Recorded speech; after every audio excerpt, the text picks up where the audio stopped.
Assalamualaikum warahmatullahi wabarakatuh. Perkenalkan, saya perwakilan dari kelompok tugas besar mata kuliah kecerdasan buatan. Nama saya Muhammad Altaf Pramestya Perkasa dan untuk rekan saya yaitu yang bernama Muhammad Hilmi Yadiawan. Untuk tugas besar yang kami ambil yaitu di sini saya memilih untuk mengambil bahasa prolog. Untuk yang pertama, sebelum memasuki penggunaan tools dari bahasa prolog ini, kita harus menginstal software dari aplikasi prolognya. Pertama, untuk mengakses dari halaman instalasinya, kita akses browsernya terlebih dahulu. Dan di sini kami menggunakan software SWI Prolog. Kita tulis keyword SWI Prolog pada browser. Kemudian kita akses websitenya. Setelah itu kita memilih pada halaman bagian download. Pilih yang paling atas yaitu pada SWI Prolognya. Kita pilih versinya yaitu stable release. Pada bagian pengunduhan file disesuaikan dengan device yang sudah digunakan. Di sini kami menggunakan device yang memiliki sistem operasi Windows. Artinya, di sini saya akan mengunduh file yang diperuntukkan untuk Microsoft Windows. Dan di sini juga saya menginstal file yang 64 bit. Kemudian kita akses linknya. Nah, setelah ada tulisan seperti ini, kita centang pada bagian I understand. Kemudian kita coba untuk mengunduh file dari SWI Prolog-nya. Jika sudah terinstall, kita coba untuk membuka file SWI Prolog yang tadi sudah diunduh. Untuk memulai bagian setup aplikasi SWI Prolog-nya. Nah, jika muncul tampilan seperti ini, artinya kita akan melakukan proses men-setupan aplikasi SWI Prolog. Kita klik next pada bagian halaman awalnya.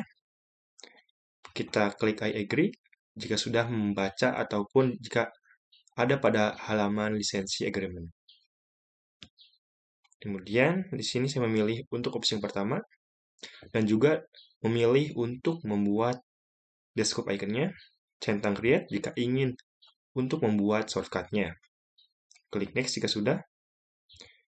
Di sini user ditujukan untuk memilih lokasi file yang akan dijadikan untuk direktori dari file SWI Prolog-nya. Di sini juga saya memilih file local disk C untuk dijadikan halaman direktori dari SWI Prolog-nya. Kemudian kita klik next. Setelah itu next lagi. Kemudian kita coba untuk menginstal dari software SWI Prolog-nya dengan klik menginstal. Kita tunggu beberapa saat. Kita tunggu sampai bar hijau ini sampai full.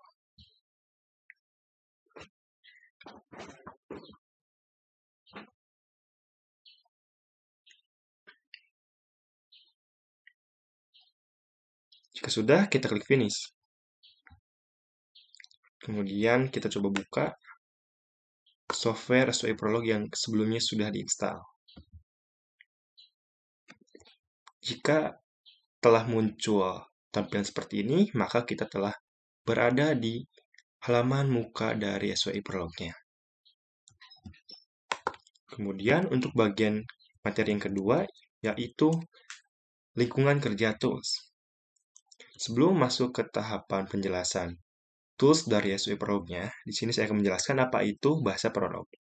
Bahasa prolog merupakan suatu bahasa pemrograman yang banyak digunakan dalam pengembangan artificial intelligence. Prolog dalam perkembangannya telah dikombinasikan dengan berbagai bahasa pemrograman, terutama functional programming. Nah, ini adalah bagian-bagian yang ada pada bahasa prolog. Yang pertama, ada tim, yaitu suatu data yang bukan merupakan variabel, atau yang lebih disebut dengan term atau atomic term. Yang kedua, ada functions. Function memiliki simbol, dan juga memiliki fungsi pada pengembangan dalam sintaksnya. Ketiga, ada clause. Clause merupakan program prolog yang dapat dianggap sebagai suatu himpunan fungsi boolean yang disebut dengan clause.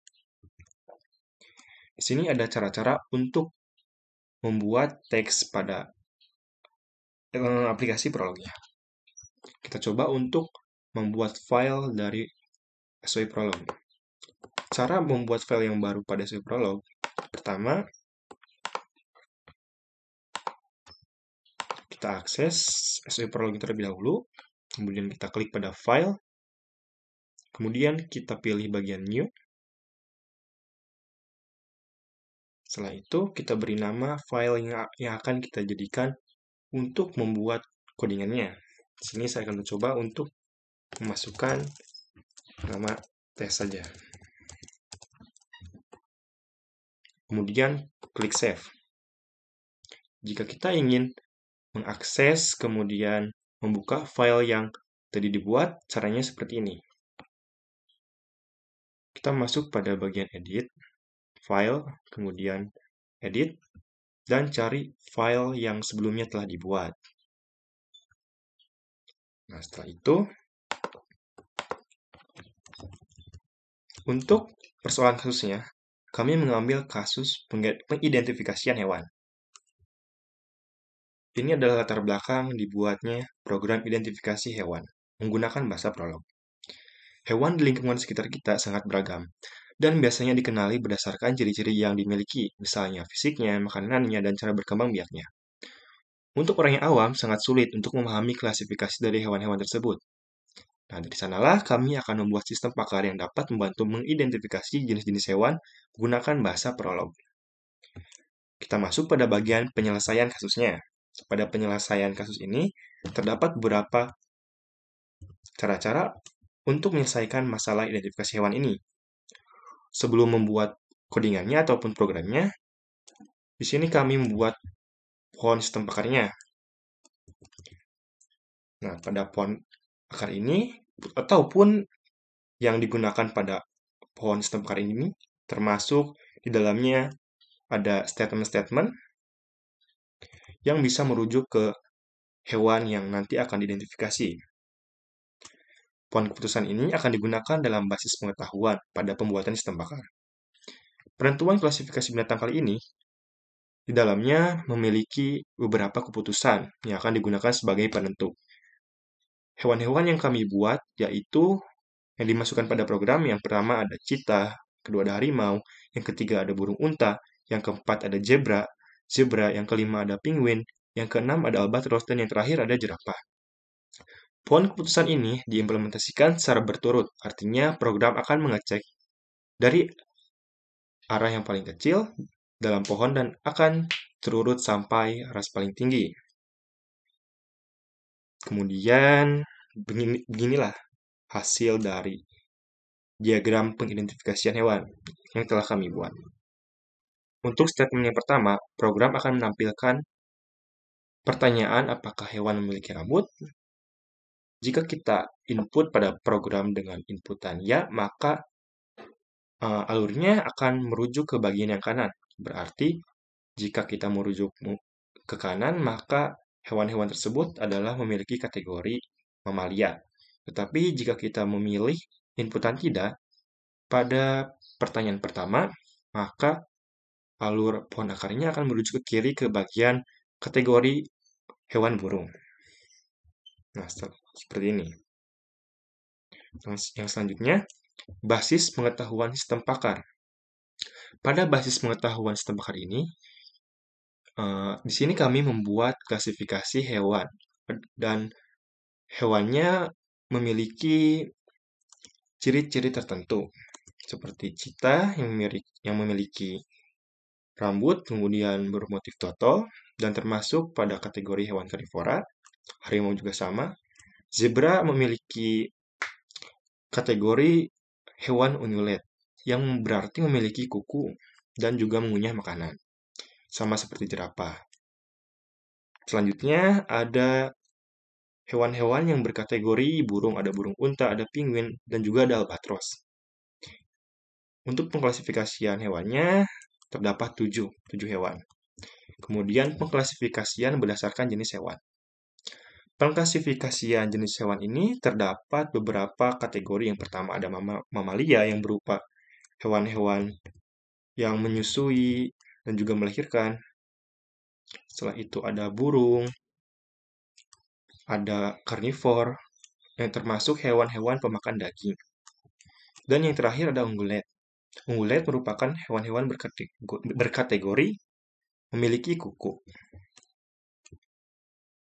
Nah, setelah itu di sini ada pemakaian bahasa prolog pada pengimplementasian kasusnya. Kita coba untuk mengimplementasikan source code yang akan digunakan sebagai program pengidentifikasian hewan. Kita masuk pada aplikasi SWI Prolognya. Di sini kami telah membuat program pengidentifikasian hewannya. Untuk cara mengcompile-nya, kita masuk saja ke console, cari file yang sebelumnya sudah dibuat.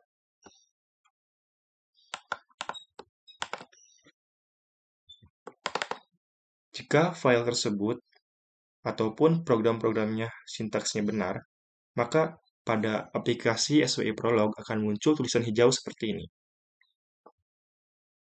Yang artinya program sudah bisa dijalankan. Untuk menjalankan proses pengidentifikasian hewannya, kita bisa klik mulai. Sebelum masuk ke tahapan demonstrasi aplikasinya, saya akan menunjukkan program dari source code pengidentifikasian hewannya. Kita buka, kemudian cari file tersebut.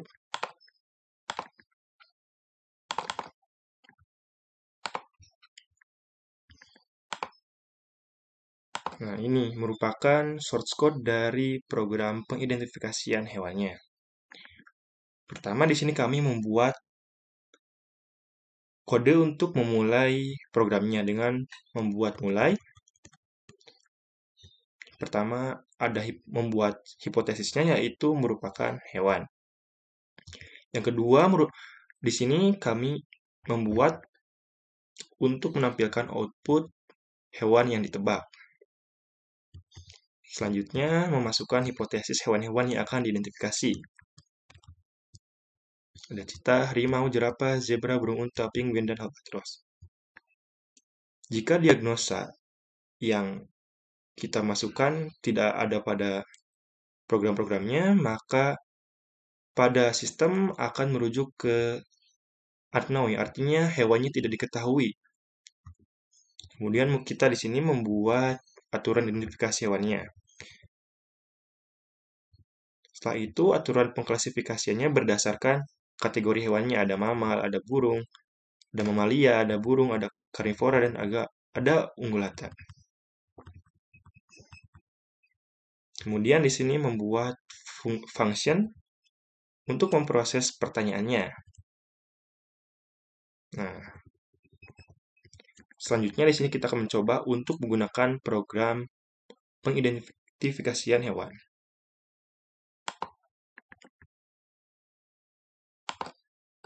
Nah, saya di sini akan mencoba untuk mengidentifikasi hewan harimau.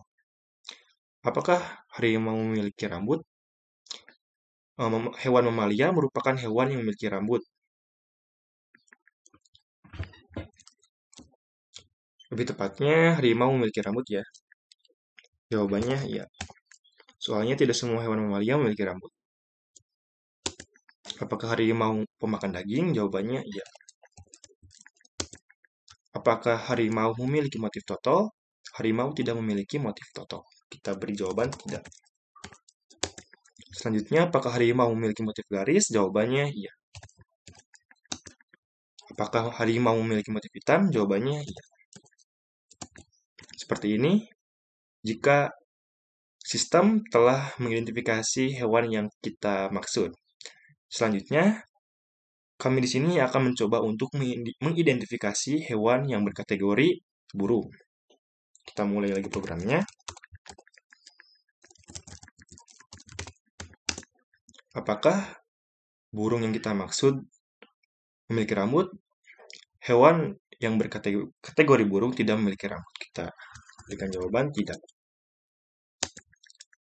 Apakah burung menghasilkan susu? Tidak.